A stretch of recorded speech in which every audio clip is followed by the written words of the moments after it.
Mhm. Okay, so good morning po sa inyong lahat mga kapatid. JDB ulit, inyong abang lingkod. Pag-usapan natin ngayon tong ginawa po ni Sara Duterte na paglusob kay Congresswoman Luistro doon ho sa Batangas. Ang siste ngayon, lumusob daw po itong si Sara para maningil ng utang. Lagi niya, go Philippines! Si Sara naniningil ng utang. Walang yung buhay, areo. Naalala nyo ho, ito dati nang inilabas ito ng mga DDS vloggers, influencers like nito ni Pichu, si Crisette, yung unang-unang naging ngangal-ngal doon sa TRICOM. Sabi na naman niya, bilang backup niya kay Sara kahapon, siguro kung merong may utang ng 9 million sa akin, hello, 8 million lang po ang utang na sinasabi ni Sara. Utang sa kanila ni Luistro. Sa akin, sira na ang buhay ko. Di na ako makakain, makakatulog, di ko na kayang tumawa. Buti pa si Sara, tagal pinalampas yung utang. Walang iya. Ang tagal daw pinalampas yung utang. Diba? Ang tanong, may resibo ba si Inday na may utang sa asawa niya, etong si Congresswoman Beatrix Luistro? Eto mo na yung video. Tipong ng tao na nagkamali tayo na piniling representante ng ating distrito. Di po ba yung asawa ay may case? May rape case daw yung asawa. Lumapit siya sa asawa ko. Okay, so si Beatrix Luistro daw po, na attorney din, ay lumapit daw sa asawa niya na abogado. Alright?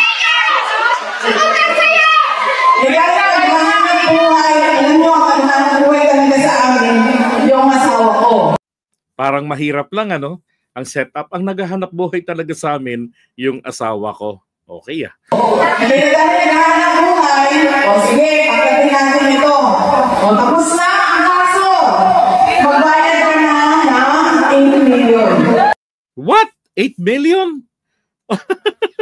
Paano mangyayaring 8 million, mga kababayan? Yun pong asawa, etong sinasabi nila, ni Sara, na pagkautangan, no? Hindi yung kumbaga bayad doon sa attorney's fees. Paano mangyayaring magkakautang ng ganung kalaki 8 million? Attorney's fees, yung cost of legal litigation. Unang-una, there was no litigation kung tutuusin. Wala namang bakbakan sa korting naganap doon. Isa pa, hindi po naman bigating abogado ang asawa niya. Isang pipitsuging abogado lamang po ang asawa niya. Hindi po kilala. Isa pa, hindi po rehistrado yung law firm. Ayun nga, nasa balita, the Duterte Wealth Unregistered Law Firm, isa lang po yun. Yan yung kinasara. Diba? Undisclosed business interest, rice import deal for creditor. That's 2019. So, ano yung sinasabi ni Sara na yung sa asawa niya, may utang. Wala yung video. May utang daw sa kanila. Na 8 million pesos ang halaga.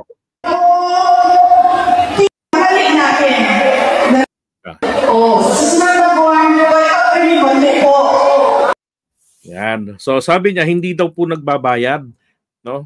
Paulit-ulit yung sinisingil, di raw nagbabayad. Di katulad sa iba na attorney, meron po akong konti rito, sunod na buwan na naman po. Kumbaga ho, installment.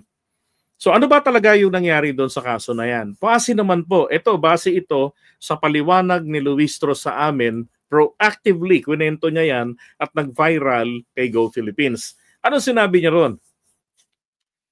Ang asawa niya, dahil kalaban po sila ng mga Duterte noong panahon ng pandemic. Si Mayor Noel, si Luistro, si Beatrix, siya po ay city administrator or municipal administrator pa lang. Kaya ang tawag ng taong bayan sa kanya ay mayora. So tinaniman ng kaso ang kanyang asawa. Hindi nila nalaman na may kaso o may pending case ang asawa niya. Nalaman lang nila ito na may nailabas ng warrant of arrest kasi lumabas na rin yun sa Twitter. Makikita niyo sa Twitter yan na pinost ng ABS-CBN. 20, ano yata, 19 ba yung petsa noon? Kung nagkakamali na nakapost. Basta may kita nakapost yun. Ngayon, yung kaibigan nila nagsabi na may kaso. So ang ginawa ni Luistro, nung malaman niya, makonfirma nilang may warrant of arrest at siya nga ay abogado. Tingnan nyo ha, ang issue nga nila kay Luistro, mali ang ginawa kasi itinago ang asawa. Okay, mali naman po talagang itago ang akusado. It is like a harboring a criminal. Di ba? Na wanted nga dahil may warrant, nagtatago. So, itinago pa niya. Pero kung titignan ho nating maigi yung kaso, yung nakita naming dokumento, walang pangalan ng complainant. Yung address niya sa Lipa, sa Tagaytay, sa Tagaytay City is fictitious. Yung mga patawag ng piskalya naka-address sa isang condominium sa Tagaytay City. Ang akusado ay kilalang mayor ng Mabini, Batangas. At ang address, Tagaytay pa rin. Ang bahay nila ay nakapunta kami nila Go Philippines dun nasa Mabini rin. So sinadya po talagang ipadala sa maling lugar. Parang sa maling tao. Di ba? Para makapagpalabas ng warrant of arrest at makaladkad yung mama. Ngayon, ang ginawa po ni Luistro, nakiusap siya sa asawa niya. Sabi niya, throughout the years, mula nung ikasal tayo, ako'y sunod-sunuran sa iyong mga gusto. Sa pagkakataong ito, ikaw ang makikinig sa akin. Kasi ang gusto ng asawa niya, hospital arrest o kaya ay mag-abroad. Ang totoo, nag-request siya ng flight kay Mandanas, si Governor, pero hindi pinagbigyan because lagpas po ito sa allowable travel, number of days for travel outside the country. Hindi pinagbigyan, and besides, pandemic nun. So sabi ni Luistro, itago kita. Ayusin ko ito. Unang-una, what makes it invalid yung kaso? Wala pong medico legal. Ang medico legal po ang pinagbabasihan kung ang babae ay nagahasa.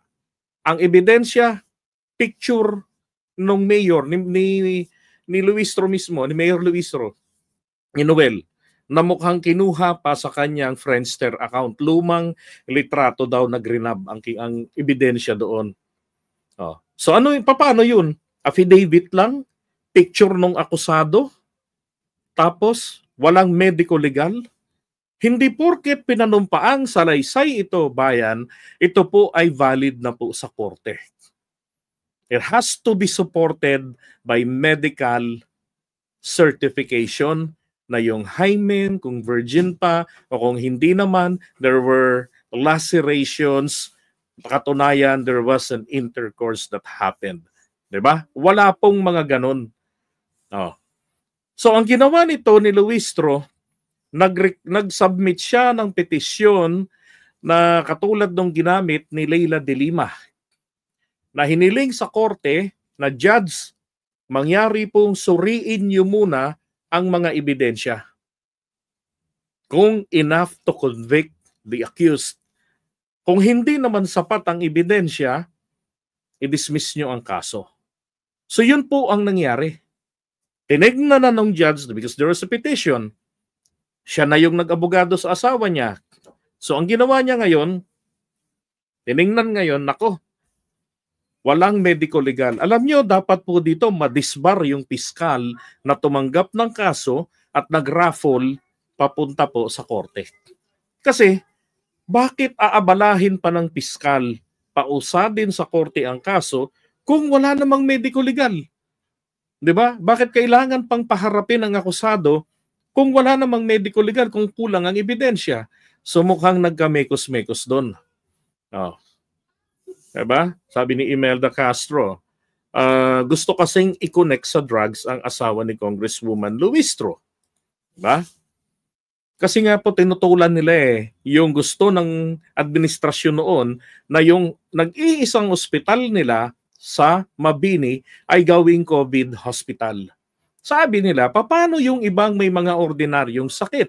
Saan sila dadalhin?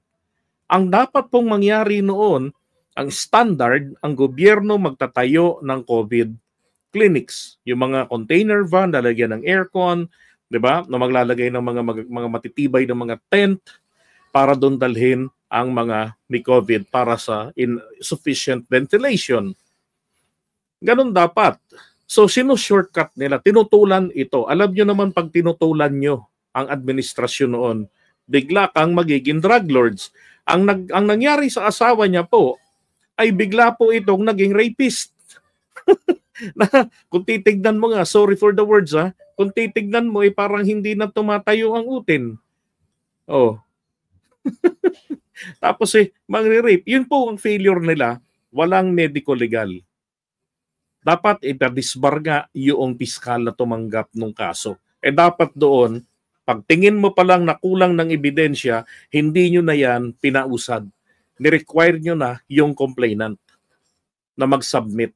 Tapos never pa palang sumipot yung complainant doon sa piskalya at doon sa korte.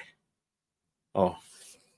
Di ba? And then, nang makabalik na po sa pwesto si Mayor Noel, nagsumpa-sumpa uli siya ron. 2 buwan lang ang lumipas, may panibagong kaso uli, same modus operandi. Fictitious address, fictitious person, walang pangalan kung sino yung demonyang nagahasa daw. Wala na namang medical legal. Pero this time, nalaman po nila ito sa pamamagitan ng kaibigan din nila, pero nasa piskalya pa lang. So ganun na naman ang ginawa niya. Trinabaho na naman niya sa piskal, questionin niya yung piskal, nakita mo ba ang ebidensya niyan, sapat ba to convict? So nakita ang hindi. Same modus, dinismiss ang kaso at pinagbawalan na po sila na mag-refile ng kaso. Kaya wala na pong naisampang kaso. So ganun po yung nangyari.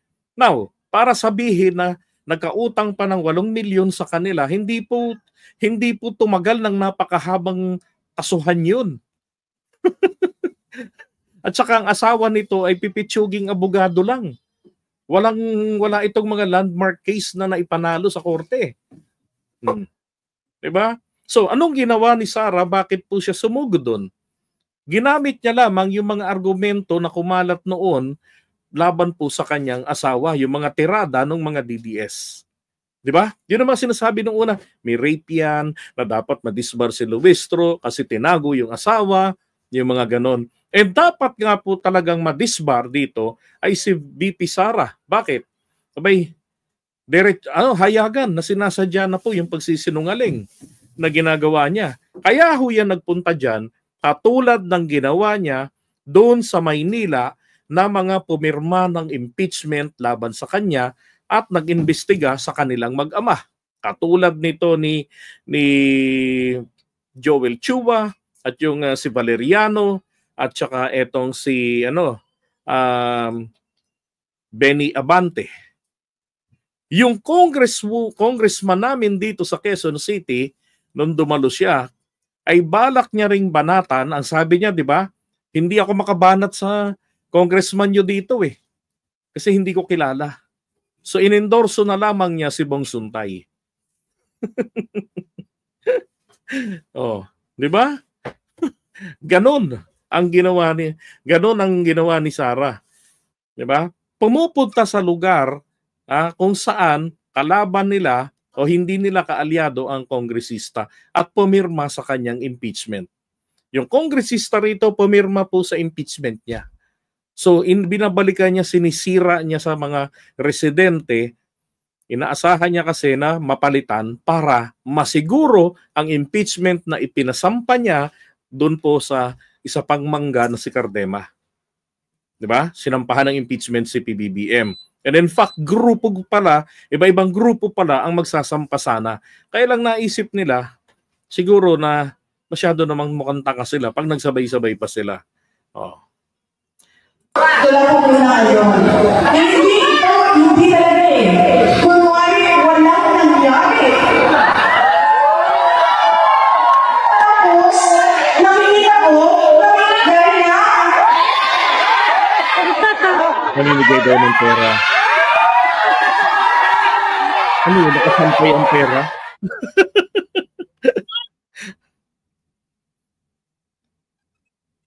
Kaya ka naman muna ang utang mo. So, yun ang ano niya. Magbayad ka naman ng utang mo. Bakit hindi niya ginamit ng tira-tirahin ito doon sa issue ng rape? Eh baka ma-demanda siya. 'Di ba? Eh libel yun eh. Cyber libel yun. Hindi niya binabanggit yun na pinagdidiinan na yung asawa ni Luis Tro ng rape, blah blah blah. Kasi merong malicious criminal imputation agad doon. 'Di ba? Libel yan. Ang sabi ng Korte Suprema diyan sa desisyon nila. Eh, yung mga public officials daw ay pagpinuna, yung pagpuna does not constitute libelous or does not constitute libel. However, if it was done maliciously, then libel po yun. Oh. Ingat lang din naman si Sara na kunwari ay naniningil pero ang totoo ay naninira po kay Luis Tro. Pero ganun pa man, mas maganda sana kasi kami, sagot ko lang naman po sa inyo, ay base doon sa narinig kong paliwanag proactively mula kay Luis Tro kasi expectant po siya na gagamitin itong isyong ito laban sa kanyang asawa. Kaya, pusang loob niya na ikwento sa amin. Sabi niya teka, ikwento ko lang sa inyo ng buo kung ano ang talagang nangyari. Sabi niya noon. Kaya nagulat din kami. At nagulat din kami na nag-viral kay Go Philippines at yun na yung pinagbasihan ng mga DDS para tirahin tungkol sa rape case, tungkol doon sa dinagdagan nilang may utang daw. Oh. Pero ganito lang po yan mga kababayan eh. Kung sino po yung nag-aakusa, dapat po siya po ang maglabas ng kanyang pruweba. 'Di ba? Patunayan ni Sara na may utang nga etong si Luis Tro sa kanyang asawa. Paano 'yon? 'Di ba? Patunayan niya na ito po ay may law firm, na ito po ay sikat na abogado, mahusay, 'di ba? Na karapat-dapat para sa 8 milyon na attorney's fees and acceptance fees. Sus Mariosep. Sabi niya, takot lang yan kay Congresswoman Luis Tro kasi isa siyang among 10 lawmakers tasked to prosecute Sara in her upcoming impeachment trial at the Senate. Doon siya magdadaldal at maningil. Tama. Diba? Ayaw niya kasing mabalik sa Kongreso si Luis Tro dahil po isa yan sa lilitis sa kanya, si Congresswoman Beatrix. Oh.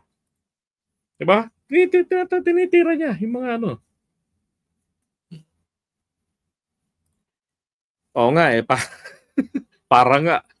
Oh.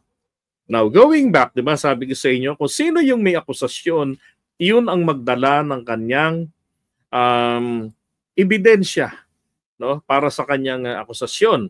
So, eto po, naalala ninyo, siya pala ang source ng kwentong si F. Elisa ang sumukti, in-overdose daw etong si Tantoco.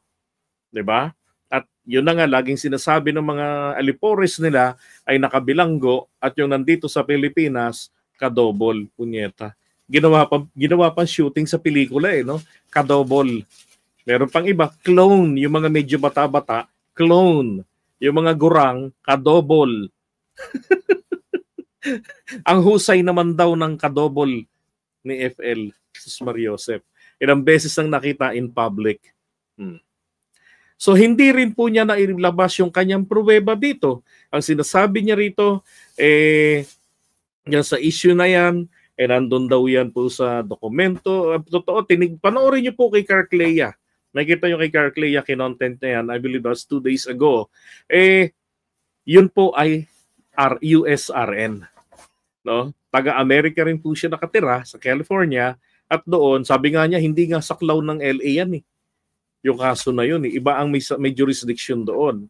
Wala pong nakalagay sa dokumento ng cause of death ni Tantoco. Pero sinasabi niya overdose. Saan niya pinulot yun? 'Di ba? Inimbento na naman ni Sarah. Oh, ganun kalakas ang loob magsinungaling. Nang kunwari ay galit sa sinungaling. Ay nako, Sarah pa more. Alright, so iwan muna natin to.